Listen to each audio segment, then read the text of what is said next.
Hello, and welcome to The Fool and the Philosopher. The Philosopher and the Fool. So there's a prediction from AI and technological advancement. I think it's like 20 or 30 years. Yeah. Humans will become biologically immortal. Yeah. What does that do to us? Like, what does that do to society? What was it? It doesn't make much of a difference. Like, I don't... This is my first, contrarian reaction, right? And the reason is, we spend a whole lot of effort and fail constantly doing memento mori. Like, remember that you will die, remember that you are immortal, right? Remember that you are mortal. Yeah. And we don't really succeed most of the time. And so, because the best way to operate for, a life that is well thought out and planned out and everything is, I'll be awake tomorrow and I'll be able to do something with it. So you can actually... Because you're more successful the longer ahead you can plan, essentially. Yeah. And so assuming that you're immortal is kind of the best case scenario for making your life fall into order. And unless, I guess, you draw it too far and you say, oh yeah, I'm going to invest in this fail-safe thing that goes up by 0.1% per day. But, give me 5 million years and oh boy, I'll be the richest person in the universe. But if everyone's immortal, then, that investing thing is stupid. I don't know, we still have stock market right now where people invest in their own lifetime, right? You still invest right now. Yeah, but I feel like there's a finite limit that people are playing with, whereas there's infinity. Well, I don't think you ever take your money out of your investments, right? The idea is that you... Well, I don't even know what the end goal is, honestly, because you want to keep putting that money back in, so you're just skimming off the top, I guess, would be the idea, maybe. Yeah. But, And it's you want to graduate... Yeah. So you can have a job, so you can have a good life before you die. Yeah, but then you get a job, and it's and you want to put everything into your investment so you can have retirement. Yeah. And then it's you retire, and you're like, oh, you should have spent your money when you were younger so you could have a better life. Yeah. Too late. Better luck next time. Yeah, but it's oh, you better finish that homework so you can graduate. It's yeah, I'll graduate in another 20 years. Because I'm immortal. So do you think it would change your perspective... This what we're talking about right now, I think should be the second episode, split for this one, because it actually ties into what I want to talk about as well. Okay. Because, and I think it'll answer our question a little bit here, I have been doing a secret project on the side, which I have now finished, and it was very difficult, but I've been watching Frieren in secret. Oh. So I watched the whole first season, which is the only season. Yeah. And that kind of addresses the idea of what does it mean to be an immortal. Yeah. It does it very heavy-handedly and clumsily, I think, in a lot of ways, but... It does talk about it. And it's really weird because you want a story to explore themes, right? Yeah. It's important to... And it's okay, what difficult topic that humans face are we going to explore? Well, what if you're immortal? Yeah, that'll come in handy. But it actually might. That's the beautiful thing about sci-fi. Yeah. Or in this case, fantasy. But you can actually explore ideas. You can solve problems before they exist, which is pretty cool. Yeah. And I think, although you fail, right? Infinite Jest explored the dangers of social media before we had social media. And then nobody, it didn't stop anyone. Now we can just say, oh yeah, he figured it out way back then that it was a problem. Yeah. We didn't do anything about it, but we knew it was a problem. But I think it would definitely lower I thought it was an important project. It sounded like you're hyping up. You're just talking about, I think, one of my favorite anime of all time. It lowers the... Okay, so right now, I had a period... which ended, let's say, last year. It was about 10 years long, where I just kind of churned water, let's say. Churned milk. Yeah. Right, even. You churned milk until it turned into butter, and then you crawled out. But I did it for 10 years. And so I consider myself right now to be about, after a year of trying to play catch-up, I'm about 5 to 6 years behind, I would say, of where my peers are. Which isn't bad going, really. That means I'm catching up 6 years a year. And now that rate might have who knows, right? Maybe I'll be caught up in a year, maybe I'll be caught up in 5 years. But it appears I am catching up. But if you lived forever, it's you don't need to catch up, right? It's I'm 5 years behind, whatever. I'll just get to that next milestone. But I think, for instance, and it depends what immortality means as well, right? Right now we have this issue, and it's a tragedy, where women and men, and, I'm kind of... starting to go into this category to a degree because of my setback, and I'm sure a lot of people have had the same thing for, you can have a setback for many things, right? But for women, there's a biological limitation about your 40s roughly, it can be longer, but for having children, and you miss that gap, and it's oh wow, now I'm not having children. It's like, that sucks. I wanted to have children. But even for men, you have a child at 60. I think autism rates go like way up, and even personality disorders might as well. But also just genetic defects in general. And also, you die when your kid's like 23 or 25 or 30 or 40. Yeah. You don't get to be there to see your own grandchildren. You don't get like it has its drawbacks as well. Yeah. And I was talking to a guy actually, and he's amazing with children, right? Like I haven't seen many people that are as good with children. He has no kids of his own. And I said, like, you never had children of your own? He said, oh, I always wanted to, and then I ran out of time. He's a fairly older guy. And it's like, that is the most depressing thing ever. It's like, how do you avoid that? Like, so I'm trying, and I don't really know what to do, but, you know, I'm at least flailing in all directions. I'm trying to put a lot of energy to not having that situation. And now that doesn't necessarily mean I have to have children. I think I want to, but it could also mean just don't have the regret, like, whatever that ends up being. Like, you might learn you're infertile, like, down there, and it's like, oh, geez, what do you do? Like, you can't... I think that's the problem with, like, even Jordan Peterson's message, but a right-wing message in general right now. And it's more than... I think the center is doing it as well, but it's like, women, you need to have children when you're young, otherwise your life is meaningless, right? And they're really pushing that. And they are making a good point in a sense, which is like, don't squander your time. It's actually very limited. It sucks, but you really want to be having kids way younger than you're ready to. It feels like. And because I think humans are ready for children at like 35, but their bodies are ready for children at like 18 or 22 or something. And it's like, what kind of mess is that? Like, how are you supposed to make those work? But now it does seem like when people have kids, they tend to step up, but it's still, it would be like finances too these days, right? It's like, just financially, people aren't ready until they're like 40. Yeah. So it's like, what are you supposed to do with that? But when people are thinking about those problems, I'm still thinking about the first step of this whole thing and dealing with that. But let's say Jordan Peterson gets his message to everyone on Earth, and all women are like, yeah, we gotta have children, right? We're gonna have meaning. And then it turns out like whatever percentage are infertile, and whatever percentage of men are infertile. Yeah. It's like, well, sucks to be you. It's like, you still need a message for those people. Yeah. And they still need to find meaning. And what do you do with that? And so I think, for me, I'm trying very hard, like I was saying, to not be that person at 50, 60, 70 that said, oh, I really wanted children and then I ran out of time. I don't want to be that person. I want to at least say I tried, right? Yeah. In whatever sense that was. Or at least say, like, no, I found that, I went and worked for this orphanage and it fulfilled me and it was what I needed, right? Like, whatever it is, right? Yes. What? Nothing. Just Carol. Okay. But the problem... Oh, sorry. But if you were immortal, it's like, oh, yeah, well, whatever. I don't know if you'd ever get around to it. Well, that's in Frieren where the elves' population is non-existent. But I also wonder, because things do eventually happen, right? Even when you do a slow trickle and you're not trying to... Like, let's say you're playing Dominions, the card game, and you have chapels in the game, but people are only using them to get rid of the witch curses, right? Yeah. Because they don't know about the strategy of milling your deck to oblivion, right? Yeah. You're still playing a game, and you're just very slowly going until the game ends, and then, oh, that was a fun game, let's play again, right? The moment someone starts milling, like burning all their cards with the chapel, their engine's roaring, they're like, wait, well, that person's going to win on, like, turn 8. Like, this isn't going to be a 30-turn game where everyone just goes along and then the game's over. This is like, we got to start milling, too, and then the game accelerates and accelerates and accelerates. Both games end, right? Like, this isn't so much saying, like, you will die, but it's more to say...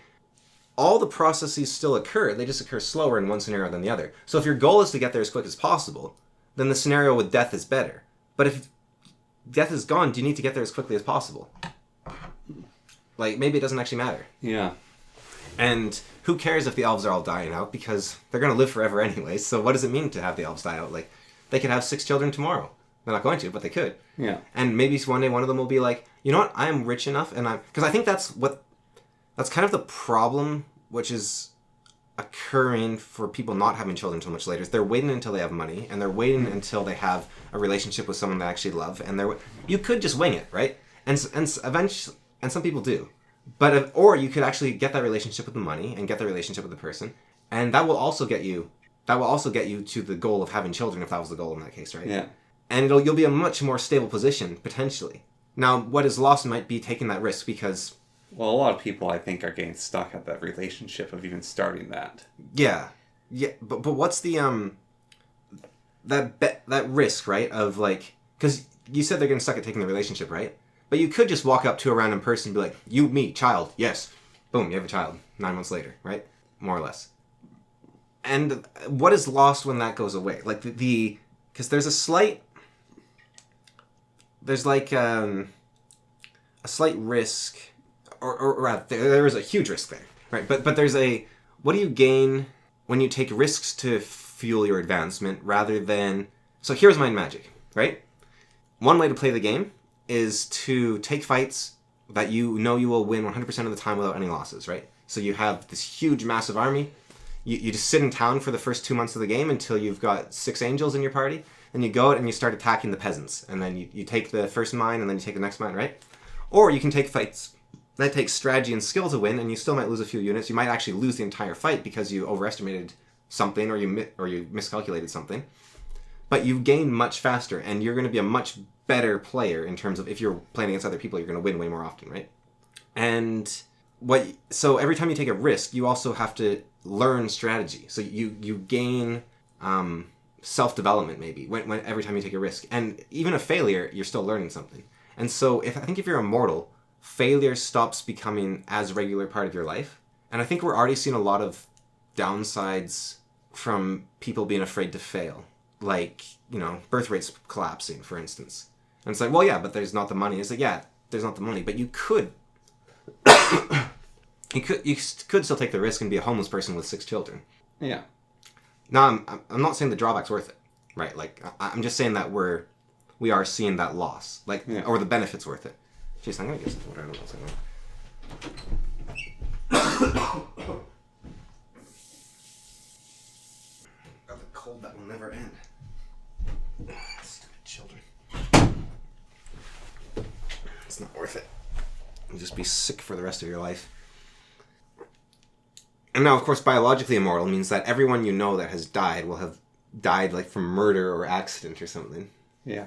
So there was a Saturday morning breakfast cereal about this actually, where it was like a biologically immortal family. They're going over their old photo albums, like, oh, there's Uncle Jerry who died in a car crash, and there's Uncle Jimmy who died in a shootout, and there's Uncle John who died shooting back, and there's it's just because your family tree becomes very weird when everyone died from an accident or from a. But I think we also kind of hide that already because we say people die from old age, right? And I don't think that's ever a thing, right? It's like they had a stroke, they had an aneurysm, their heart stopped working, their liver gave out, there's always something, right? They don't just have all their telomeres unravel at the same time and they turn into a pile of goo. That's how I want to go. Yeah. Well, I mean, that's everyone's dream, right? They say die a natural death in your sleep. And that's probably, that could be like, it's almost better. I think that die a natural death in your sleep is you're lying there and your heart just goes, well, I'm done. Yeah. And then it just stops. Which is kind of the ideal versus like, maybe. It's a question, it might be like a good icebreaker question, right? So you're sent to the guillotine. Face down or face up?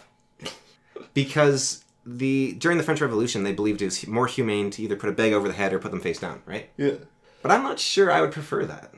Like, because then you're like, is it going to happen now or is it happen? No, it's okay. Is it happen? No, okay. Okay, now, okay. You want to see your doom? Because at least then you can plan a little bit. You can be like, okay, yeah, I got like 5 seconds left. Okay, yeah, 4, 3, 2, 1, there we... Versus like... Versus like, is it coming now or is it coming now? Like, the fear of the unknown, I think, for me, is greater. Like, given that death is happening either way. Yeah. I think the fear of the unknown death is worse than the fear of the known death. I think. That's a very hard choice to make, but, like, what do you think? Guillotine, face up or face down? Face up, I think. Yeah. I think that's where I'm leaning right now. Yeah. I don't know. Like, if I was asked right now, like, the French just burst in here and they grab me, I'd be like, okay, face up, because that's... And, maybe I'd think about it afterwards and be like, I regret my choice, but... Oh, ho, ho, ho, you are new baby. You should be executed. Face up or face down. Fix your own country before you worry about it. That is very offensive. Baguette. But I think, yeah, that's my take on that. I don't know, what about you for biological immortality? Like, you think it would have any repercussions? I think it would. As I said, I think people would see they have more time, and so things would become slower. Well, actually, would they? Like, there might just be some people who are driven. Well, I think, like, we're already going too fast, and it would be good to go slower. Yeah. Because we're, like, just more, growth, more. And I think we'd also get like a sort of Eldar situation potentially, Yeah. where it's like, okay, because people already get bored of medieval fantasy, right? And then they're gonna get bored of the Morrowind thing, and then they're gonna get bored. Everything becomes played out. Like I saw someone saying this is based on, what was it? It was like this is based on Finnish mythology rather than the played out like Eastern European mythology. It's like, remember when Eastern European mythology was like, wow, this is fresh and new. What are these things? What are these leshies and these creepy like ghosts and ghouls and hags and everything? And now it's like, oh yeah, the played out Eastern European. Yeah. and so people get bored of everything, right? And I think that's partly because they're just in this consumption mindset of like more. If we get to immortality, we're going to become Drakari or Dark Elves. Well, I think what would happen is hopefully what would happen is most people become like this obsessive like Eldar, like crazy, just more. I want every new pleasure and sensation and thing, and until you're just looking at chaos on a screen, just like a blur of like TV color testing pattern static or something. Because that's the only thing that can stimulate you in the slightest now is just like pure information. And then you realize, okay, this is too far. I need to just go sit down and be bored for a moment. And then you learn to be bored. Like I think right now with death, and maybe I'm wrong here, but I think people are terrified of being bored because then they're wasting the little time they have before they die. And I think boredom is super valuable. And I think you actually gain more from boredom than you lose by the time you lose being bored. I was talking about this, I was recording a Dungeon Lords video recently. And I went to Skaldun, which is the town of all the like half-humans, like the big orc dudes and the little... And then I was walking back to the elf town. Like 20 minutes, right? Yeah. And, Skyrim, you walk... Oh, there's a dungeon there, and there's a treasure if you go off in the woods. And Breath of the Wild, there's something to find around. There's nothing in the wilderness in... Like, I don't know why they made the wilderness, because there's actually nothing in it. Like, if you walk far enough, you'll either fall off the world or hit a mountain. Or both. So there's no point in exploring in that game at all. You might as well just follow the path all the time. Yeah. But it's very peaceful. I don't know why, but until the game legs out and you get attacked by 100 wolves. Yeah, but even then, it's like it's like the same fight every time, basically, right? Like you're not really learning anything. But I was talking as I was walking along, and I was saying, when I was younger, when I'd have to walk from one city to the other, we had like half an hour a day we could play, and it's a 15-minute walk. So what I would do was I would just look away from the screen or close my eyes while holding forward on the keyboard and like pause the timer. Because then I'm not using the computer, right? I'm just sitting there. Which was, sure, I was getting more time on the computer, but I was actually just spending more time sitting there doing nothing, right? I was like wasting my time more in a sense. But I have a story now to say I sat there for 4 hours holding the arrow key. And it's like, this seems like a waste of your life, but that's how stories like that are made. You don't get to say the story I sat there for 4 hours. You can't do that story any faster, right? It's like, if I had a game that had more stuff to see or had a better road system, then I could condense that 4 hours of doing nothing into 2 hours. Like, no, you can't, because the 4 hours takes 4 hours. Yeah. It can't be any shorter. And so to have a 4-hour experience, you have to take 4 hours. And so that journey becomes the destination in and of itself, in a way. And I would hope that same clearing, peaceful mindset would eventually just become like... It is weird, though, when you go to... Now, I think most of them are paid actors, I hope. When you read, like, the Steam forums, or, like, you're looking for help with a game, or, like, hey, why doesn't this feature work? Or, like, oh, it's got this crazy end-user license agreement. Or you go onto Reddit or something, and you see all these people that you're like, are there people like that out there? And are people really that... I was trying to get one of my assistants to fill out a timesheet, right? Yeah. And so I said to her, yeah, make sure you fill out the timesheet so I can pay you for that month. And she was like, I don't know how. And I was like, you're 20, you went into university, you're starting university, and you can't fill out a timesheet.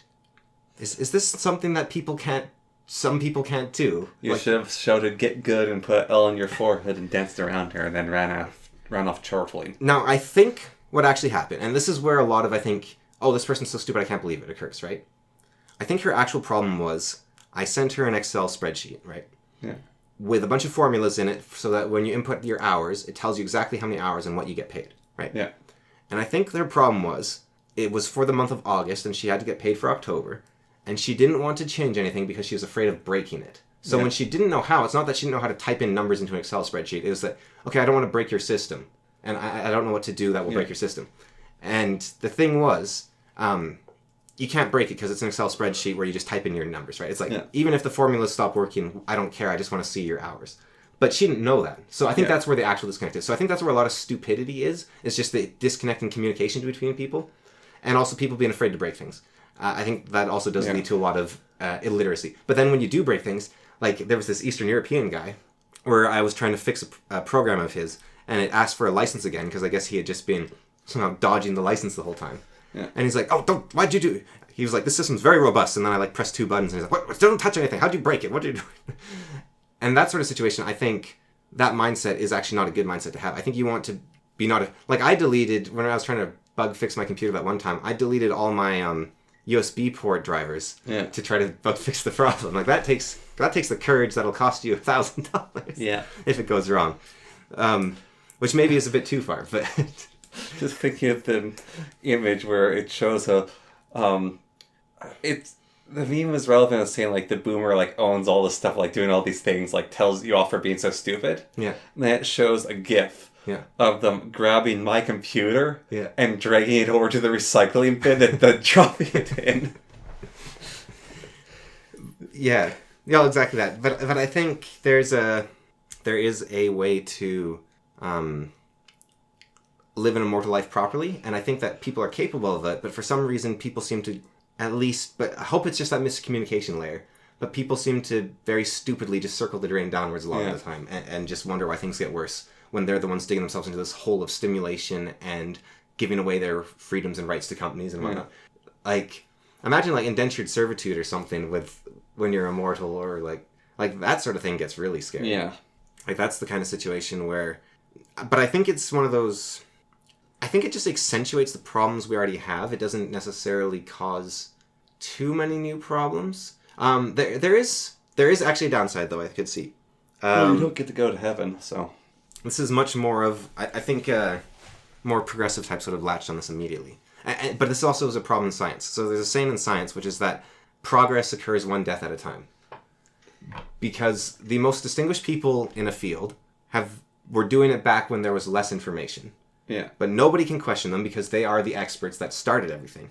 But it means that when the experts die, this field actually advances because you can actually now bring forward the new ideas that are actually better or correct because the old vanguard aren't there.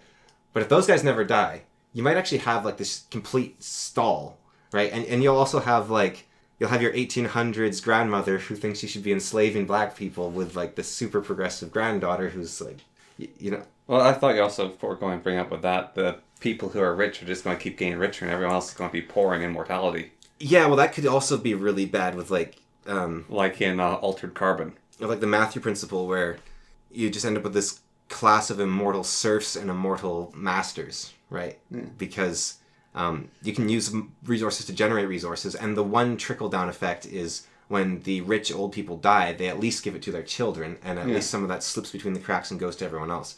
But you would just have the situation where they just become infinitely more wealthy without end, basically. And you might lead to a very, like, ancient Greece, Macedonia sort of situation where you just start assassinating people for inheritances. And so I think if... Well, that might be the corrective measure to that. Well, I think the correct measure would be to immediately end the practice of inheritance because to protect yourself. It's just like, no, you're not getting anything. It'll be launched into space, into the sun. Or you could even set it up like, I will give you an allowance of $100,000 a year as long as I am alive. Yeah. And the moment I'm dead, that's gone. It's not like you'd have to flip that on its head, I think, a little bit. Yeah. Well, in Altered Carbon, the story there, to condense it down, is that there's these basically immortal billionaires and everyone else is dying and having horrible lives because of the situation. Well, yeah, that's another issue is you're saying... Your question was, like, what if there's biological immortality? Yeah, well, my thought is there's biological immortality that comes from a very cheap open source source. But another problem could, again, like you're saying, could just be that only those who are rich or who have access to something. Like, Sam Altman gets it because OpenAI discovers it, but he doesn't let anyone else know for their own safety, of course. Yeah. And then he's just the immortal ruler of Earth. Something like that, yeah. And that could definitely be a problem. Yeah. So, Frieren. Yes. Yes. So, I watched all of Frieren, and I don't know what you were talking about when you said its pacing was really slow at the start, because I thought its pacing was fantastic all the way up until the Academy, like Yeah. the getting the first class mage. This is going to be all spoilers for season 1, by the way. So you can stop here now because we're going to only have like 45 minutes left. So, and then the class 1 Mage Academy was very slow. It was bad. It was just classic trash anime. And You sound just like overanalyzing Avatar. oh, did he watch Frieren as well? Yeah. Yeah. Well, it was so good, and the pacing was fantastic. And then it slows to a crawl with the first class. Like, I think something's wrong here. Either I'm not saying the right word, or people are hearing the wrong word. Because you said Frieren was very slow, right? And I don't think it was slow at all until all the action. And you said it picks up later, I think, even. But what might be causing this dissonance is I said that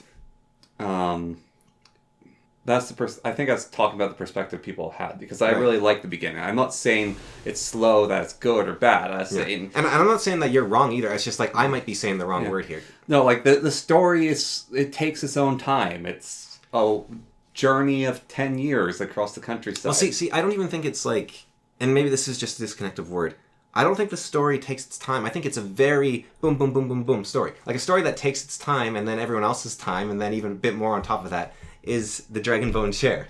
Right. But Frieren doesn't do that. Frieren doesn't take its time. It goes from idea to idea to idea to idea, right? There's the idea of the priest, and there's the idea of your friends are there, and then the idea of your friends are old, and then the idea your friends are dying, and then the idea of raising someone young who's going to die before you. Like, there's a new idea every quarter of an episode. There's a new idea getting brought in. So it isn't slow at all. Like, it's not taking its time. It keeps bringing in new things and new concepts. And I think people might call it slow then because it's mundane. Of like her wanting to see the sunrise at that one beach, or the fixing a cart, like the stopping to do the flower side quest. Yeah, well, I don't think it's mundane if it's done in a way that you're speaking to something deeper in the human experience, right? Yeah. Like it's very mortal, but it's very. It's the things that are humans actually find important, and it's exploring an idea that is actually important. Where doing a fight where the people spend like 7 minutes talking about what the next technique's going to be, it's like introduced no new ideas for 15 minutes here, right? Like, I think if they had cut out the entire first class academy, like all of it, it would have been just better overall. Like, and I was looking online a little bit. I was curious if anyone else thought what I thought. Which is tricky because I didn't realize this, but it makes sense. But Frieren is like this very long manga, I guess. Or not very long, but it is a manga that exists. It's a manga that should be longer than it is, but unfortunately the writer is trying to actually write a good story. She also gets... Her and her artists work really close together. Yeah. And she's constantly getting sick. She was sick and went on indefinite leave for like 2 years. Started writing again, wrote for I think a year and a half, and now she's on indefinite leave again. It was a woman? Yeah. It's a woman? Yeah. Oh. Really? Yeah, I think the author's a woman. It's either the artist is a woman or the writer's a woman. Oh, okay. But, I didn't know women can do... My favorite author is J.K. Rowling. There it is. J.K. Rowling's a woman, so...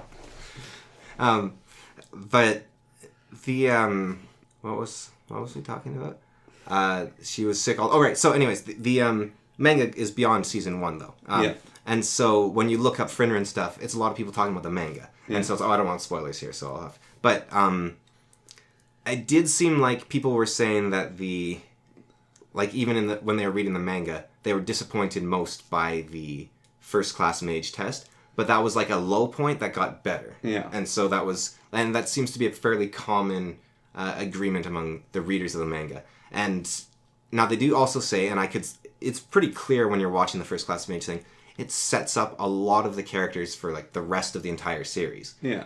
Which is pretty clear what they were trying to do. But I don't know how they could have done it better. But that was kind of their own fault for the limitations they gave themselves. Yeah. Because they did introduce other characters before without those same problems. Like, for instance, they introduced... the monk. The monk elf, without having to have this great big long fight scene. And they introduced the priest. Yeah, they introduced the priest. They actually even introduced the serial killer mage without having to do all the fights and stuff. Umal. Yeah, they introduced her without needing all that, so that was fine.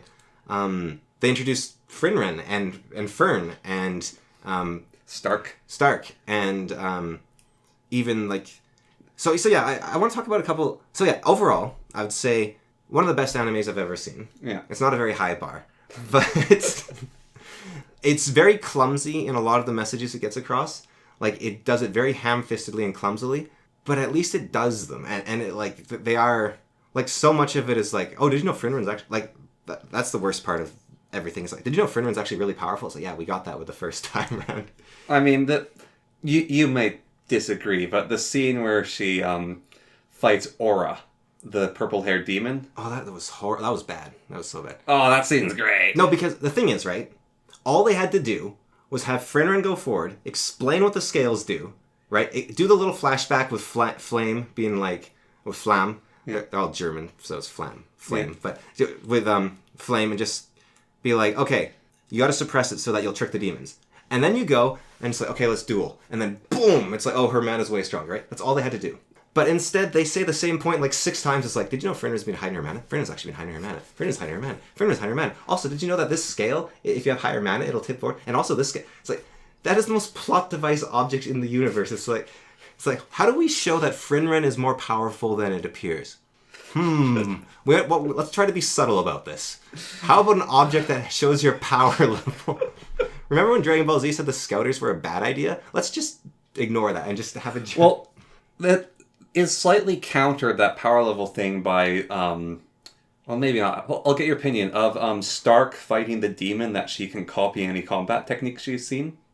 I didn't like how that was done because she gave him so many chances. Like, she should have, like, when he's on the ground, she should have just cut his head off, right? Like, just make sure he's down, because this dude has gotten back up like 12 times. Because like, Stark's really tough. But you should just kill him while he's down. Now, I think that was more of an animation limitation, because what they could have done is she knocks him down, he blocks her next attack, he gets up, she knocks him down, he blocks her next. Like, they could have done that, right? Yeah. But I think that was more a limitation. You're supposed to imagine that Stark is never that vulnerable, but the problem is when you show guys slowly get to his feet, like, that's, you can kill him like 5 times before he stands up. I'm going to disagree with you slightly on that. Yeah.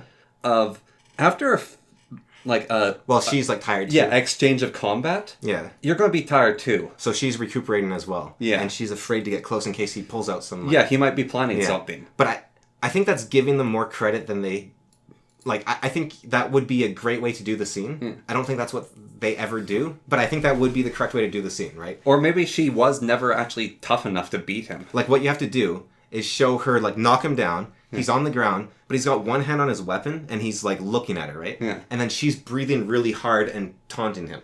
That's how you do it, right? Yeah. So you have her be like, yeah, I can do this all day, you're super weak. And then he's looks like he's ready to go, but he's, like, having trouble standing up. That's how you do that scene, so that it's like, okay, she's afraid to jump in there immediately, right? Like, or at least she doesn't even have to be afraid. She just has to be a skilled fighter that knows. You can't cautious. You can't just jump in there, right? Yeah.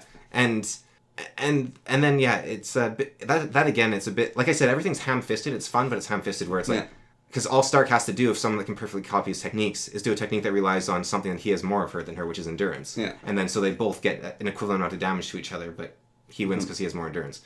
So I think my favorite 2 scenes from 3 maybe, I'll go through them and see if more pop up. So I really liked how Stark was banished by his master. Like, he was struck down by his master, so he left him. Yeah. And then when the priest, I think it was, talks to him, and he says, like, well, no, I think it was Frieren, actually. He says, like, why'd you hit your student? And he says, and you think he's just like this really harsh master. Yeah. And then you look at him and he's trembling. He's like, it was instinct. I was afraid. Yeah. And that was really cool. Like, it's like, wow, this guy's actually, like, it's this neat idea of we talked about it ages ago, but Saturn devouring his son, right? Yeah. Like, the idea of when the student surpasses the master, it's like, it's hard for the master to accept that, but also you have a guy who's been a coward his whole life. Or no, not a coward. He's a very brave man. You have a guy who's afraid of everything, let's say. I don't know what you call that, because we don't really have a term for it properly. Mm-hmm. But we have a phobe who's afraid of everything. And he is suddenly confronted with something stronger than him. And so he acts in instinct. He's like, whoa, I'm terrified. And so that was kind of, it's like this has surpassed me and I don't know what I'm doing anymore. But you have to let him go. You have to let him become a strong man. You have to let him be the thing that scares you.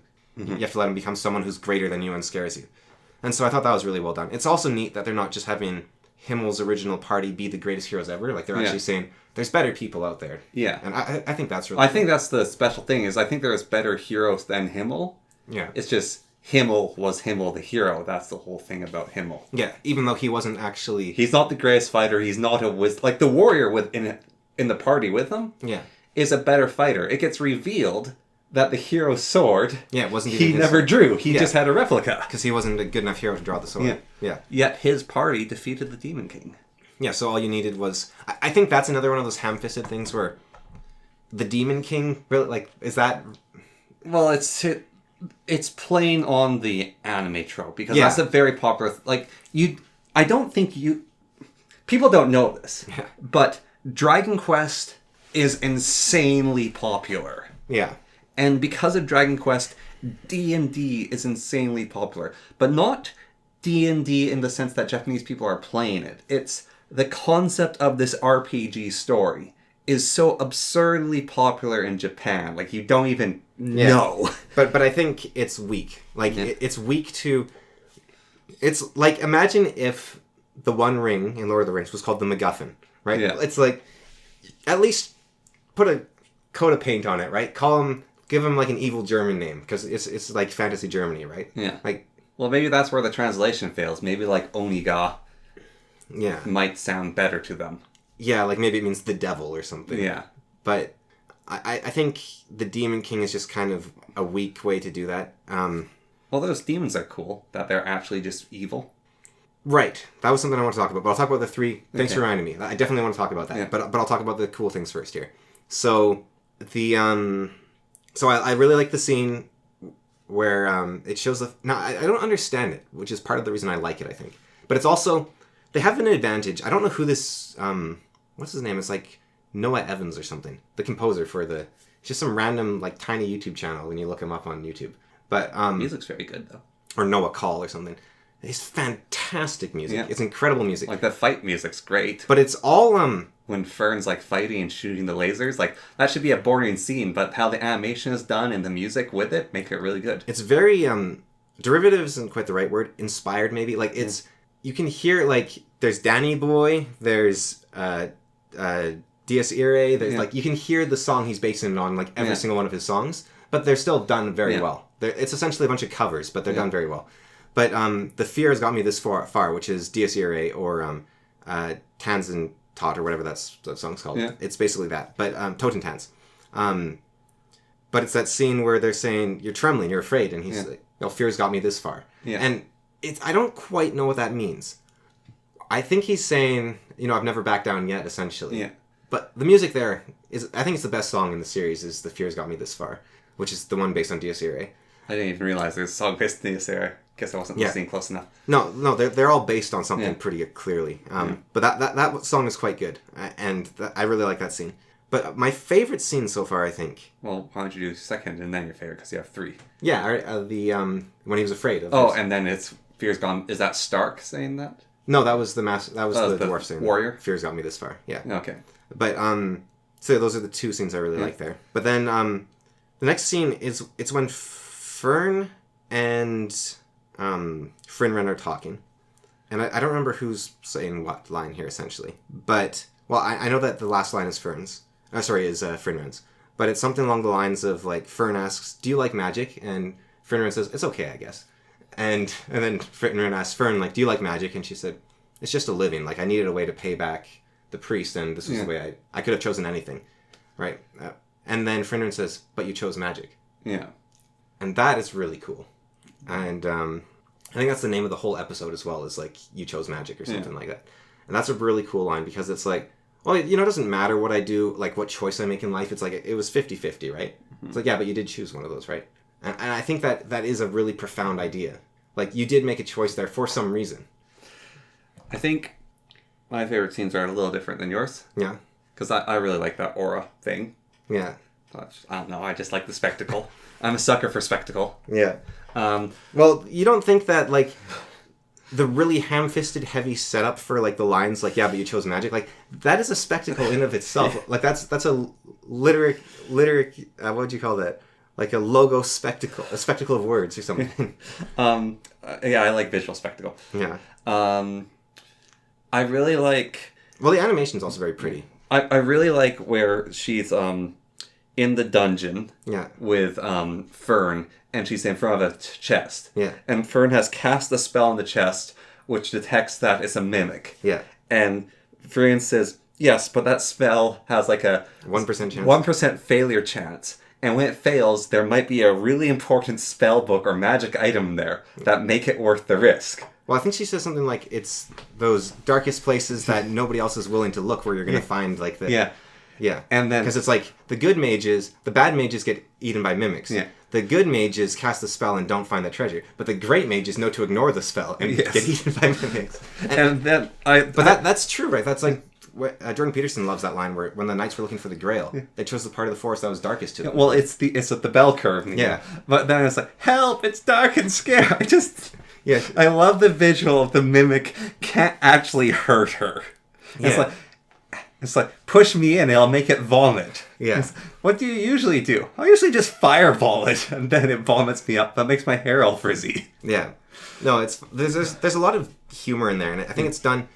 It's done pretty well for the most part. Like, it's very lighthearted when it needs to be, but it also... It does that nice mix of... It's lighthearted without being ridiculous to the point that it undercuts everything else. And one of my other favorite moments is right near the beginning. Yeah. Where she's with... She's with the 2 other members of the heroes party after Himmel died. Yeah. And she breaks down crying. It's like, I didn't even know him. Yeah. Yeah, well, I think the whole idea of this series of... I was talking about... in the previous episode, I guess, of, like... me being 10 years behind and catching up 6 years in a year. That's very much what Frieren is doing. She's learning... Like, the lead up to that scene where she's like, we've been the Demon King, I guess I'll see you around. Yeah. And then she's just lying in a pond and she's going back and forth from that magic shop. And it's like, oh yeah, I gave him that horn. Yeah. I need some to perform an experiment. I'll go find him. And then she finds this old man, and then he dies. Like, I didn't even know him. But then the entire rest of the series proves her wrong. Right? Yeah. Because everything she does was influenced by Himmel, and everything she knows was influenced by Himmel. Well, I also love where Himmel's an egotist. Yeah. Like, the flashbacks with Himmel, usually I don't like flashbacks. Like, they can give information, but... No, I think they do them really well. Well, one of the flashbacks with Himmel, which is like, why are you having these statues everywhere? Yeah. It's like, so you'll never be alone. And it's like, he has this completely noble reason. Yeah.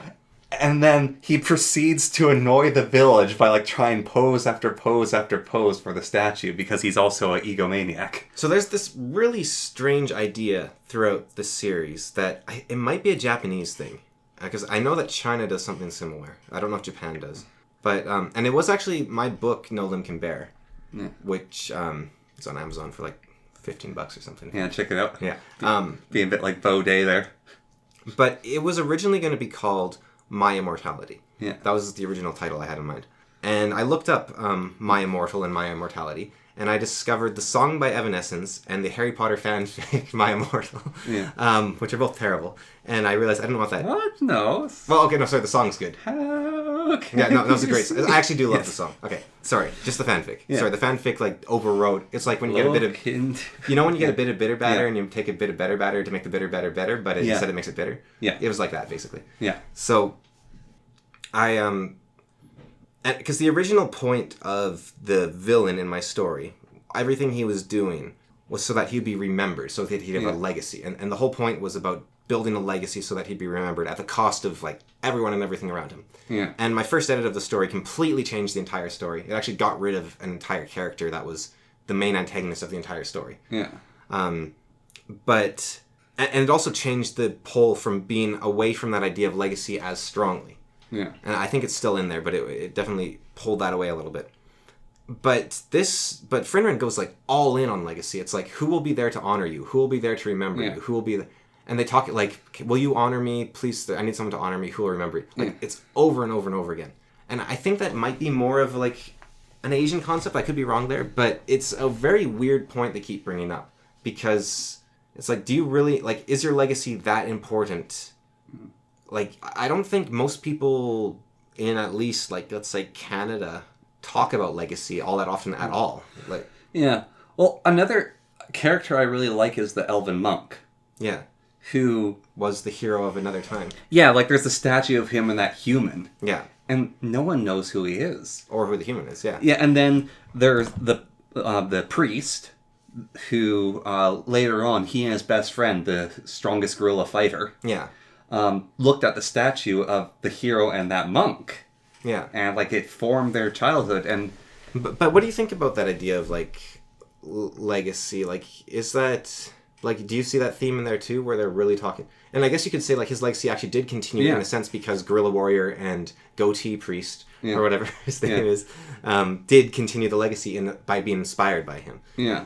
But it's a strange focus. Like, it takes up a lot of the screen time, and they talk about it a lot.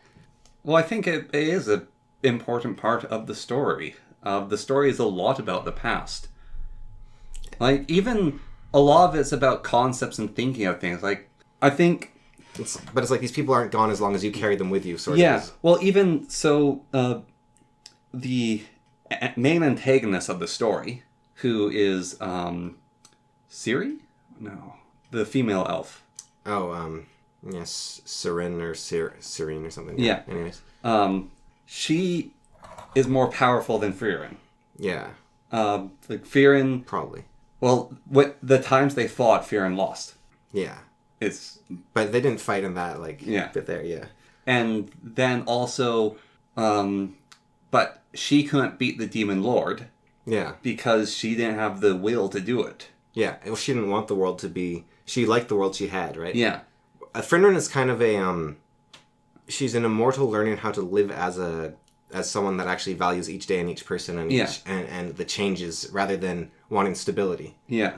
Because the great mage lady, whatever, Frieren or whatever, she's afraid of change a bit more, I think. Yeah.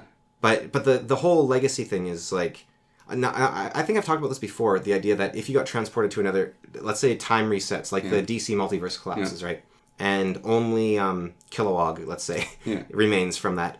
I think the entire... It's like, oh, well, you just erased all of history and all of the future. But I think the memory of that exists in Kilowog, and even... And kind of butterfly effect ways...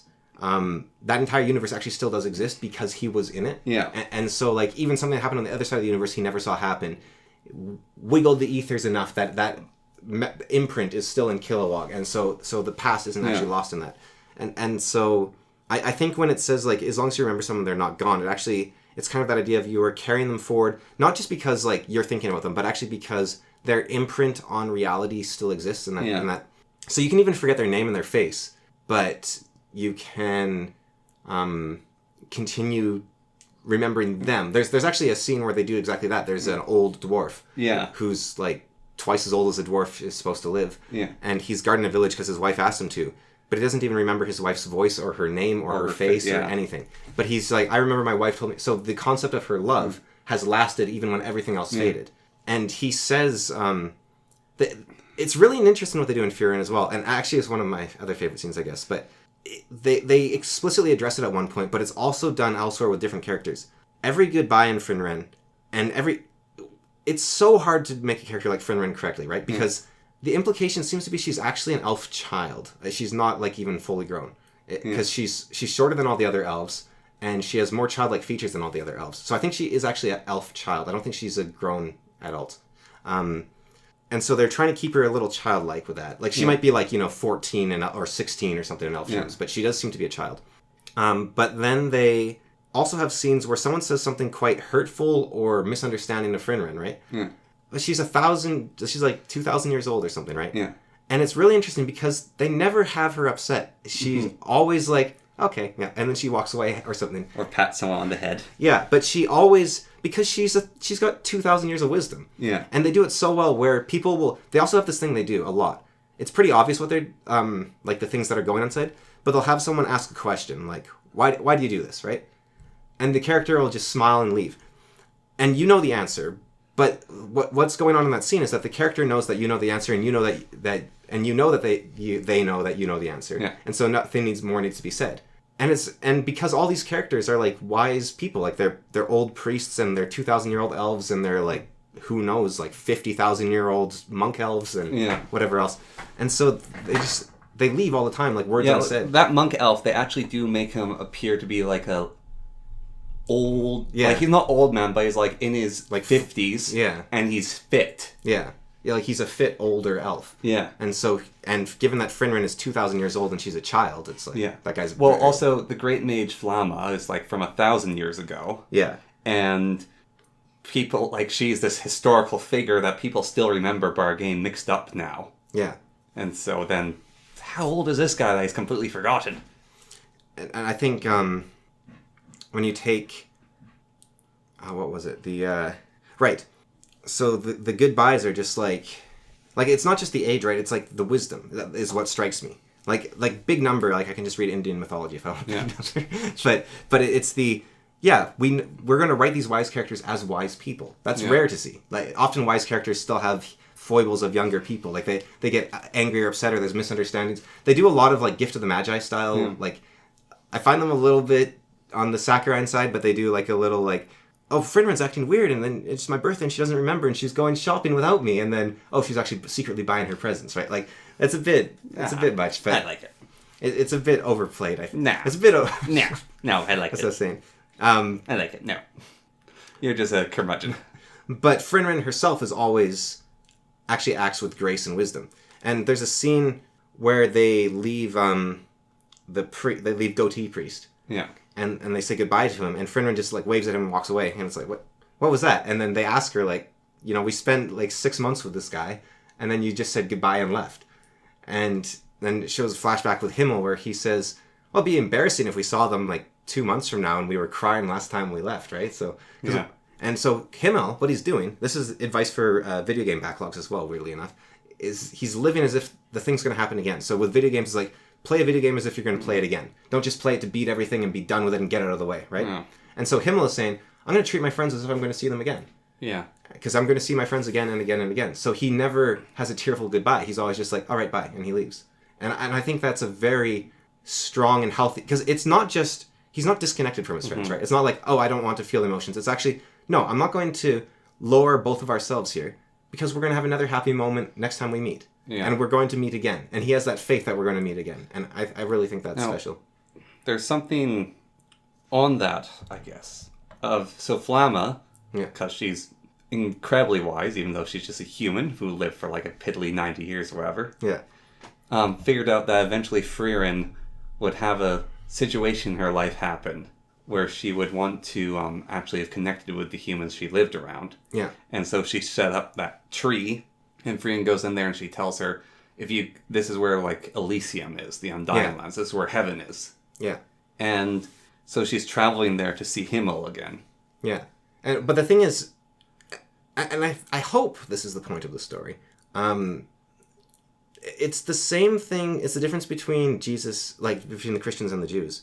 Jesus said that heaven and hell are in your mind, essentially, right? Yeah. Like, you do bad things and you'll go to hell on earth. You do good things, you'll go to heaven on earth, right? That was kind of Jesus's like redemption. Whereas the Jews say, no, hell's a place, heaven's a place. That's like hell's right there, heaven's over there. Yeah.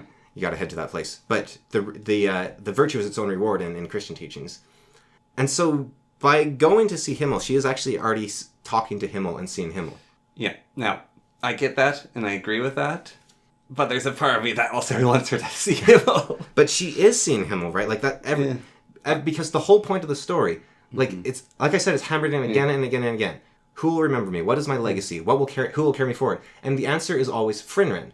And so when Frieren is reliving this adventure she went on with these people for 10 years, she is actually seeing Himmel again because she promised she would carry him forward. So Himmel is with her all the time. She is Himmel, right? Like she is his imprint on Earth. It's just such a tragic story. It's not, though. I think it's not tragic at all. Because it's incredibly tragic that this man was in love with her and he tried telling her over and over again, and because of who she was, she didn't realize it. No, she did, though. That's, throughout the whole story, she's remembering all these moments with Himmel where he gave her these things and she remembered and she's happy. Yeah, but, they only spent 10 years together, and then it's like they spent 80 years apart and then he died an old man. But do you think Himmel's having a tearful goodbye every time he says goodbye to her? Because he's not, right? That's his thing. No, well, that's because Himmel's such an amazing guy that he... And do you remember when she got that lotus bracelet, right? Yeah. From Himmel. Or ring or whatever it was. Yeah. And that's a sign of love, right? Yeah. And as she realizes what it was like 1,000 years later, which, we've talked about before, like when you're like, You remember, like, in high school, and you're like, oh, wait, that girl was flirting with me. Imagine, like, 1,000... There are so many comics online where it's Frieren lying in bed and she's thinking of a memory, and then her eyes burst open and she's in a cold sweat. And she's like, was Himmel flirting with me? But the thing is, what they actually do when she realizes he was flirting with her was, and this is the beauty of writing a 2,000-year-old character correctly, and she looks at the ring and she smiles. Yeah. She's 2,000 years old. She knows how to handle regret, right? Mm-hmm. Like, she's not like this horrible, regret-torn, like, I wish I'd done... She's just like, he loved me and I loved him. Yeah. And because he's still with her, her love for him now is still a love for him, right? Like, so they do love each other.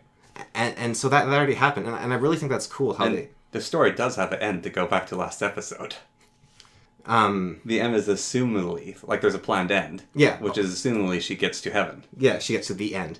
But there could be nothing there. And I think, even if there's nothing there, I think Finren's reaction will not be... Even if she cries a little, which I'm not sure she even would, but even if he's not there, there's nothing there, I do think her reaction with her wisdom is something along the lines of just, I got to see Himmel and I loved him and he loved me and is happy. But it's more than that, because Himmel wasn't... It's not just it's not just a love story, let's say, right? Well, it is just a love story because love is more than just a lustful connection between two people, right? Yeah. But the love is also every single thing Himmel ever taught her, like how to say goodbye, how to be a friend, how to help people around you, how to be courageous, how to go on even though the prophecy isn't with you, like even though the world isn't with you, just keep going on because it's the right thing to do. Yeah. Like how to, I don't know, like even how to carry on legacy, like how to honor people. Yeah. Let's say, and how to have friends. Like so that's all love as well, but it shows a much broader love than just a love story of, oh, these two star-crossed lovers never got to meet, right? Like, it's actually a love story of, he loved me the whole time and I loved him the whole time. She wouldn't remember him if she hadn't loved him the whole time, right? And so I do think, and I don't think she didn't realize he loved her, because there's that even point where he basically proposes to her, right? He goes down on his knee and he puts the ring on her finger. Yeah. Like, I do think he knows that, I do think she knows that he loved her, and he knew that it was impossible. Yeah. And I do think he was okay with that, because otherwise he wouldn't keep doing it, right? Like, because he knew the whole point of the story in many ways is that he knew Frieren very well. Yeah. And so if he knew Frieren very well, he knows that she's not the person that can love him in a romantic relationship. Yeah. But she can still love him, and she did show that love for him by learning from him, listening from him, changing who she was, and taking, like, the very fact that at the start when he gave her the chance to be their party mage and she accepted, that shows like a sort of trust and a change in who she was. Yeah. And I do think it's interesting. She has an outfit when she's with Flam, and then she has an outfit when she's like a hermit in the woods. And then she has an outfit when she joins the party. Yeah. And then she wears that outfit for the next like 90 years. She doesn't change it, right? Yeah. And it's this sort of, it seems like she changed as who she was, and this is who she is now, right? Like she has the same outfit. And I was wondering, it's funny because it's like, how does she have the same outfit? Like it would get worn, it get torn out, but she actually... The spells she collects are kind of perfect for that, because she cares mostly That's another thing I love about the story, is her magic. Because she collects spells for... Well, she doesn't even collect the spells for the sake of magic. She collects it because it was entertaining to Himmel. Yeah. And because she... It was also entertaining to Flamma. Yeah. And she just does it for the love of those two people. And so it's the way she can keep carrying their memory forward and keep expressing their love. Well, that's also with Seren, where Seren will grant you any spell. Yeah. And then Fern, to honor her master, ask for a spell for cleaning clothes. Yeah. I think that's really fun. So, Flam and demons. This is an interesting topic because... Yeah, we got him. I've seen the memes before, I think, and you've mentioned them too, where it's like... Well, I've talked about the whole concept as well. But also, like, Frieren taught me how to love and how to be racist or something. Yeah. And I think Flam's wrong. Because now she's not necessarily wrong about demons, right? Yeah. Because the definition of a demon is a monster that uses its voice to lure humans into... So it's kind of a tautological argument, like, if it's a demon, it's evil because evil things are demons. But that doesn't mean that all, like, curly horde things are demons, so I don't think it's a very good definition. But if you want to say, okay, on this world, the gods said, these things are just all evil, there's nothing about them, they're evil, right? Yeah. And they'll deceive you, and they're liars, and say, okay, maybe we can have that. But what Flam says, and what the demons themselves are horrified by, is that you should basically pervert the beauty of magic in order to defeat the demons. And she actually says something along the lines of, the demons are these horrible, deceptive monsters that can only be defeated with equal tactics. Yeah. Which is the exact, like almost word for word, argument Hitler uses against socialism. He says that... so you're saying Frieren's a Nazi? No, Flamm is like Hitler. Flamm is almost identical to Hitler in every argument she makes. Like, if you read Mein Kampf and you listen to Flamm, they're saying almost the exact thing, like word for word, time and time again. Like, all evil is caused by the Jews, all evil is caused by the demons. They must be met with equal deception and might and underhand tactics. That's what Hitler said about the socialists. Like, and the thing is, when you fight evil and you see everything as evil through those methods, you become Hitler. Hitler was on a crusade against evil. He was doing the necessary... He was doing what the necessary dirty work that no one else was willing to do to protect the rest of the world for the future after that point. And look what that did. So I think Flamm is incredibly wrong. And I hope that anyone taking lessons from Frieren the problem is it's Japanese, and Japan was on the side of the Germans. I will say that for those who've read the manga up to this point, you know. And for those who haven't, well, then you don't. And I will not spoil. Well, I think whoever the writer is... Because the writer is a very good writer. Well, yeah, that's what the writer's a very good writer. Yeah. And Frieren, like I said, is done as a wise person. She doesn't just take what people say at face value and like, okay, that's how everything is, right? Like, she actually thinks, she learns, she listens. And like I said before, even though Fern and Frieren both don't like magic... Well, it's not that they don't dislike magic, it's just, it's a hobby, basically. Yeah. Or it's a profession, gets me paid. But Frieren has that line where she says, but you chose magic. Yeah. Like, you could have repaid Hyder by becoming a hunter, or by... A priest. A priest, or becoming... You could do goddess magic. Yeah, or you could have become a clerk, or a shop owner, or a farmer. Like, you could have repaid him just... Because you just wanted to show that you could take care of yourself, right? Yeah. And you could have shown that in any way, and you chose magic. Yeah. And so it does actually... What that is saying is actually... The choices you make aren't simple choices. You aren't just that because of necessity. It's because, like, you didn't even consider a whole field of impossibilities. Not a field of impossibilities. A whole field of infinite possibility. Yeah. Because your possibility is limited as a human being to those things you actually pay attention to. And even though you're like, well, yeah, my only choice was to apply to the grocery store, to be an assistant to the law firm, or be an archery instructor. So I only had 3 choices, really. And obviously archery instructor was the best of those 3, so I chose that one. It's like, yeah, what about... going to the sewage workers and begging them to let you be an apprentice, or moving to Thailand and joining like a cult, or like there's infinite options, right? Mm-hmm. But you're like, well, those are ridiculous options. They're ridiculous to you. Yeah. And so there is actually a beauty. And so even though the demons and Frieren herself believe that she's perverted magic, she still thinks there's beauty in magic, and she still wants to carry that beauty forward. Yeah. And so her favorite spell is still her master's favorite spell, which is to summon the Field of Flowers. Yeah. And and also even it's kind of the same thing with Himmler, Himmel, where he didn't have the sword, but he was everything the sword represented. Yeah. And he succeeded. And it's this. So in the new Animal Crossing game, this is weird, but when you fill in a hole, the ground becomes perfectly smooth and like nothing was ever there, right? Yeah. Beautiful, pristine. But I don't know if you've ever seen the animation for filling the hole. These sort of pie-shaped wedges of dirt coming from the sides in every direction like this, like a sphincter closing sort of. And then you put a little mound on top and then everything's smooth, right? Yeah. But the problem, if it filled up from the bottom to top, I'd be like, okay, good, yeah, they filled the hole. But the sphincter closing thing disturbs me, because I know under that smooth surface there's like this sphincter in the dirt. And I really don't like how it looks, and it's like, ugh, it's like a warble under the skin sort of thing. Like, it's just like, ugh, it freaks me out. But the game data deleted the hole. It's a perfectly smooth surface, right? Yeah. And so there was I forget his name. Beer. His name was Beer. I can't believe I forgot his name. But Beer had a postulate, which was that the purpose of a thing is what it does. Yeah.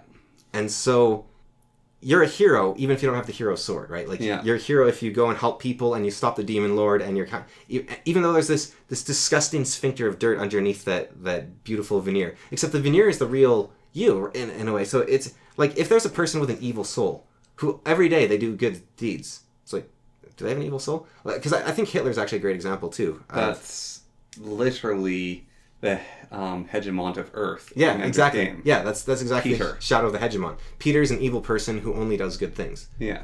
And well, I think in Speaker for the Dead, possibly, he talks to Ender as he's dying, and he says, I'd like to think near the end I wasn't pretending anymore. Like he's something along those lines. Yeah. He's like, what do you call a man who pretends he's a good man every day of his life? Yeah, well, he marries the girl. He has a family. He does the good thing. He saves Earth. He makes it this booming, prosperous place. But then he says at the end, like, what do you call an evil man who only does good every day of his life? And it's like, well, I think that's a good man. Yeah, it's a good man. And so I think Hitler's like a great converse example where, like I was saying, a lot of the stuff he says lines up with Flamm, right? Like Hitler was the good person who wanted to do the right thing, and he was a very evil person. Yeah. I think he's actually the opposite, where he's like the good core with the evil veneer. But he is evil. Yeah. Because it's what you produce, not who... We talked about this with narcissism, right? Narcissist thinks the core matters. Oh, that's not who I am. But it's actually... But the non-narcissist says, no, it's what you produce. There's... I think it was that Cracked author. You ever read Cracked back in the day? Like that online magazine?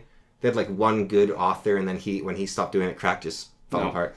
But he said, when you're walking down the street and a piano falls on your head and you die, the newspaper is going to say, John, age 37, lawyer. It's not going to say that you were a good person and had 3 kids and a dog. It's going to say what you did. Yeah. And his point was exactly that. It's like, you are what you produce, right? Yeah. And so Himmel was the hero. And where was I going with all this? Oh, Frieren compared to Frieren. Frieren is the more powerful mage, I guess, too. Like, because she actually did the stuff. She goes, where Frieren just sits there and does nothing. Yeah. It's like, what's the point of being there? Why are you there? And no, I think it's actually really good. I think it's a good anime. Yeah. It goes on my vaunted list for now until the second season comes around and ruins it. The throwdown with the old man, where all the mages are out mana. It's like, how can we win now? Well, you have to. He rolls up his sleeves. Yeah. No, I think that that's a good scene from the magic test. No, the magic test had lots of good scenes. Mm-hmm. The problem was it should have been about like a third of the length. Yes. Like if it had taken up one episode, that would have been good. I don't know how they would have crammed that all into one episode, but I wish they'd found a way, because now they were showing off a lot of the characters, right? That they wanted to show off. Like they wanted to show that the boring glasses guy is boring glasses guy. But he's like incredibly paranoid and arrogant. Yeah. But you kind of saw it coming, but it was still like, that's kind of fun. That's just the fact that it's like, you never entered the test, did you? Yeah. No, I never left my house. And the mage who can freeze things is... Now, Richter bothers me, and I think he's meant to bother Is he the old man? No, Richter is the guy the old man kind of takes under his wing. I think he's the most powerful... The Earth mage? Yeah. He's kind of, like, he makes a mountain with, like, a single spell. I feel like Frieren's stronger. I mean of, like, the non-Frieren. Okay. Like everyone else on that test. Well, I think the old man's also stronger. He didn't make a mountain. He, like, had his meteorite sucked up by a black hole. Yeah. I mean, what can you do if you're fighting her? But Richter, I think, bothers me because he was prepared to kill 2 little girls. He's kind of the Hitler character in a way, right? Like, he's not a bad person in his heart, right? Yeah. Like, I do charity work for old people, I help out... I'll work all night. I'll pull an all-nighter just to help out my enemy with something that I don't care about. But I'm also willing to kill 2 little girls, if they get in my way. Yeah. And that is a little like he's a psychopath at least. Like he's a bit of a messed up guy. I'm also with that whole scene. I'm curious on your thoughts on the magic, because I'm mixed on it. I kind of don't like how it's explained. Of it's based on what you believe as a mage. Right. No, it's like no mage can conceive of beating a water specialist in a rainstorm. So I think it was really cool how combat magic used to be pure magic, right? So you shoot a laser or you put up a shield. Well, there was I actually want to talk about this. There was like a bunch of different magics. Yeah. And then the demon who made the Zortrak or whatever. Yeah, Zortrak, and his beam was so powerful. It's like the only magic you should be doing is his magic. Yeah. And then so everyone took his magic and perfected. And so I love that scene where he's fighting Frieren. Yeah. And Fern. He's like, I'm the guy who made this magic. Like, come at me, fools. Yeah. And then he gets killed really quickly because by an apprentice. They've made the magic better. Yeah, because they couldn't. because she said his weakness is that he was fighting humans and that his magic was the best on Earth. It's like, what does that mean? Well, they all used it because it was amazing. Yeah, he's been frozen for 80 years. And they've been spending 80 years learning how to stop it and defend against it and make it stronger and everything else. And so everyone should use his magic. Yeah. But then they found out that it's very mana intensive to use his magic. And the shields are easier to just overwhelm with mass. And so they discovered just elemental magic drawing from the place around you is way more efficient mana-wise, because then you can exhaust your opponent faster than they can exhaust you. Or you're a specialist freak like Umel. So that whole part was interesting. No, I don't think, because she ties into that whole imagination thing, where magic is what you can believe you can do. And that does bother me. Yeah. Because I think what they're trying to do is say that anyone can learn magic, but magic involves a certain amount of belief in your own capabilities. So if you just believe hard enough, then you on Earth can cast a spell. Because I think the author is probably like me, where it bothers them that magic in a lot of stories is either very ill-explained or seems to be genealogical, right? Yeah. Like how does someone become a wizard on Earth right now? Like what am I doing wrong that I'm not a wizard, but Merlin existed, right? And I think Wizard of Earthsea had a solution, which we talked about before. Well, goddess magic actually kind of fixes it as well.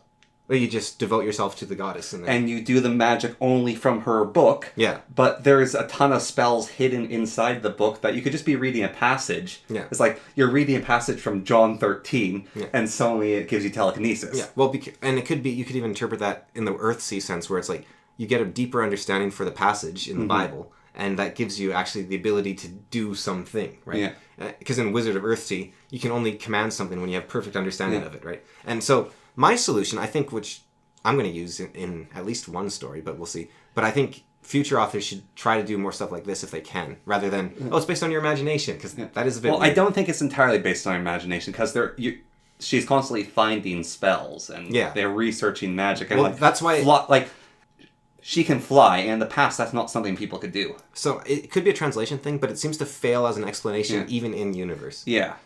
And I wonder if it is that there's limitations and mages can make the limitations worse. Yeah. Based on their imagination. Or it could be something along the lines of, I'm trying to think what could be mistranslated. Because the example they gave was she has the spell that can cut things. Yeah. And so if you put up a rock in her way, she can't cut it. But if you put up an invincible sheet of cloth, she can easily cut it because scissors can cut cloth. Yeah.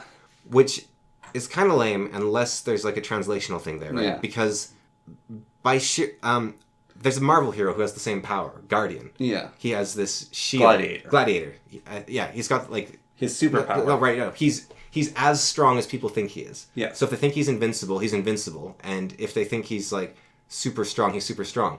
But you can lower his... No, how strong... Not other people. How strong he thinks he himself is. Yeah. Which is crazy, because he would always think he was at his peak. And so there's this incredibly stupid scene, which was like the last scene Juggernaut was in. Sorry. Juggernaut's my favorite Marvel character. Okay. Where he appears on Earth as like an emissary. Yeah.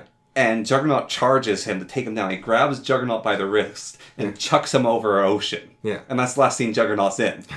And it's... Juggernaut's power is once in motion... He stays in motion. And, this guy grabs Juggernaut, holds him still, then throws him. But the thing is, if Guardian didn't know that, then he would be able to do that, right? Yeah. Because if he didn't know that Juggernaut is unstoppable, he could stop him. But that's stupid. It's stupid. And, there's this brilliant scene in one of the comics where Juggernaut and Hulk are fighting. Yeah. And Hulk is stronger than Juggernaut. Hulk's absurdly powerful. However, if Juggernaut's in motion, he stays in motion. And so he grabs Hulk and just starts running around the Earth. And Hulk's pounding on him and beating him and almost killing him. Yeah. But he keeps running, and him doing that gives everyone enough time to stop Hulk. Because once Juggernaut's in motion, he stays in motion. And even the Hulk cannot stop him. I would like if, instead of it being imagination, it was something more along the lines of, Wayne Gretzky going behind the hockey net, where it's well, that's a terrible play. What are you, right? And Gretzky's I didn't know that was a terrible play. Yeah. And so he did this thing that won him all his games. Yeah. Right? And because it turned out people had it's the same thing where there was, it was proven in physics, right? Mathematically, that you can't hover a magnet above another magnet. There was a mathematic proof of the thing. Because the magnet will always flip and But then some guy that didn't know that it was impossible, because like this, you had a mathematical proof it was impossible. Guy didn't know it. He spun the magnet and it floated. And it's like, right, like that sort of thing. If that was how her cutting power worked, that would be fine. I think that might be how it works, and the author just didn't know how to write it. Yeah. Because I feel like the author, I'm going to give them massive benefit of the doubt. Yeah. And part of that comes from scenes in the manga and in the anime, which contradict their whole mages are limited by their imagination. Yeah, because and it could just be a translation thing again of some sort. Like it could, instead of imagine, like... It could be that, like, for a mage, I think it could be that, like, Umul has a spell that can cut through anything. Yeah. However, her spell can't cut through things she doesn't believe it can cut through. Yeah. I think that's what it meant to be. So she's holding herself back. Because I think it's even said that a mage cannot do what they cannot conceptualize. Yeah. And so it's not that mages can do anything, it's that you might have Avada Kedavra. Like in Harry Potter, you might know everything there is to cast Avada Kedavra. Yeah. But you can't kill someone. Yeah, unless you want to murder them. Yeah, and so you can't cast it. Yeah. It's not even you want to kill them, it's you want to murder them. You want to underhandedly, unfairly, cruelly kill them. Yeah, and so that could be actually what the magic is that her spell is she can cut through anything. And so with the guy who he has to be within a certain distance, who has to make eye contact with you, and then he can like trap you perfectly. Yeah. If there's like a black dragon, he might not be able to cast that spell on the black dragon. Yeah. Whereas Frieren could, because it's the same spell. No matter what, this spell will imprison you. Yeah. It's just he can't conceptualize his spell working on a dragon, and so it will fail. Yeah. And so it might be saying the things in the wrong order. It's like, we can't conceptualize of beating Frieren. Yeah. Even though we have spells that could. But it's like, no, even if you could conceptualize of beating her, you can't, because she's just a better wizard than you. Yeah, but if you have all the confidence in the world and you have a spell that can, like, do 2 newtons of force, it's not going to poke a hole through a mountain or something. Yeah. Yeah. And so it could be that Umul has a spell that can cut through anything. Yeah. But it can't cut through the force field. Yeah. And maybe it's because it's so ingrained in her mind that, I can't cut through force fields. Now, unfortunately, I am out of time here, I think, so I have to leave it there, I think, unless there's, like, one... No. I think there's more I think Frieren is really well done. I wish that the Academy thing hadn't been so slow and... You should, to reaffirm your beliefs, you should watch the Overanalyzing Avatars video on. Yeah, maybe I will. think you would enjoy he did 2 episodes. But I also think, like, the pacing is great. Like, I heard someone say, oh yeah, Demon Slayer has amazing pacing. And I was like, no, it has horrible pacing. I watched an episode that the first half was a recap of the previous episode, and the next half was the precursor to the episode after it. That being said, the movies are amazing. Of Demon Slayer? Yes. Maybe the person had only seen the movies or something. The movies, they still suffer from a bit of it. Yeah. But it's basically putting all the effort and condensing a movie. And literally, the movies, like, take 3 years to make, and it's basically an animation studio. Instead of trying to make it anime, they're making, like, a 2.5-hour movie. And, like, the guy was an artist, and Demon Slayer is, like, beautiful. Yes. But it is horribly paced. It's better than most anime, but it's still horribly paced. And I do wonder, with anime, if, for some reason, just, like, 90% of everything's garbage, right? That's Sturgeon's Law. But I think with anime, it's, like, 99% or more. Yeah. But for some reason, they have, like, anime watchers have way lower standards than... No. The thing is that you aren't a victim to this as much as anime watchers. That's the difference. Is you're more like you're thinking about the story, you're thinking about overall. Yeah. Whereas a lot of anime watchers it's the spectacle. But there is no spectacle. They're just standing there like. No, but they're still thinking about the last scene of the cool flame on the sword. The guy I was talking to, he actually said, you just have no patience. He actually said you need the jangling keys because you want something to be happening constantly instead of being able to take a break between the things happening. I don't know how Bleach and One Piece are like the most popular anime in the world because they are so... They are like a victim of that more... And Naruto. Yeah. They're a victim of like that thing more than any other anime. Like with books, right? I think Wheel of Time, a lot of fantasy people that like fantasy will say Wheel of Time is a great series, but none of them will deny, like, it could be 3, 4, 5 books short. Yes. Like, that's its weakest point is its pacing. Yeah. And yet with anime, they're, oh yeah, no. But I think it's like almost if you took Fate Zero and cut a huge amount of it out, you would like it. I think the problem is just the bar is so low that people don't actually realize what they're missing. They're like, oh wow, Frieren has amazing pacing. It's like, well, it's good, but it's not like amazing, right? Like, it's good. Or well, Frieren was a bad example, maybe. Like, Demon You Slayer. take that back. Frieren is one of my favorite stories ever. Along with the dragon bone chair. Yeah, well, you have bad taste. You have to get going, yeah. Yeah, but the only... Well, I don't have to go on, I just have to get ready to get going. But the one... Like, the only anime I think that really has good pacing... Zalman 100 actually has decent pacing. I don't know if it's perfect, but then Your Name I don't think misses a moment. I think every moment in there is good. Like, there's no... But that's the advantage of making a movie instead of a series, yeah. Yeah. All right. But yeah, actually, 3 on my list now. Okay. For now. Right.